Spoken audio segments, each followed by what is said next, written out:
Omukoro gw'okutongoza empaka za TV West Independence Cup gwakorerwa Halilaxa omu Kiyanja omu Rurembo Mbarara kandi gwayitabwaho abakozi ba TV West bebembirwe Ronald Santana manager ba sponsor hamwe n'abandi. Santana yashoborera habwachi TV West netebekanisaho empaka za Independence Cup ezirukubaho buri biro mwenda by'okwezi kwa 10 kwa buri mwaka. Cyo kubanza TV West ndicereza omukombe kihanga gitwantu kabyombecyera hamwe ukombe kihanga cyo nshimase ku byo nataho ki nataho itafari nataho muganda cyo kora rutina ba banka abakora abantu esidi kumboro baketunguka ba sponsor bakwatanise na TV West okutaho muzano ogu TV West erukurita nabeshongozi babrengerwa izoba nabashobora ahabwachi begisera hantebe kanseji aho musinguza arije kwangura bichoncho. Aliana Junior School.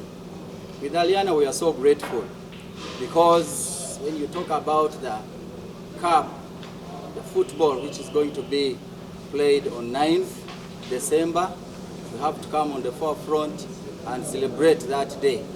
Because as a school, indeed, that is the area of our interest. Tutakora grand opening itu ya Mwisa Kumbarara branch, amakanisi, pano mujagara boda live. Na nebinde birabo. So ngoto atandika and I believe mujagara ngoko.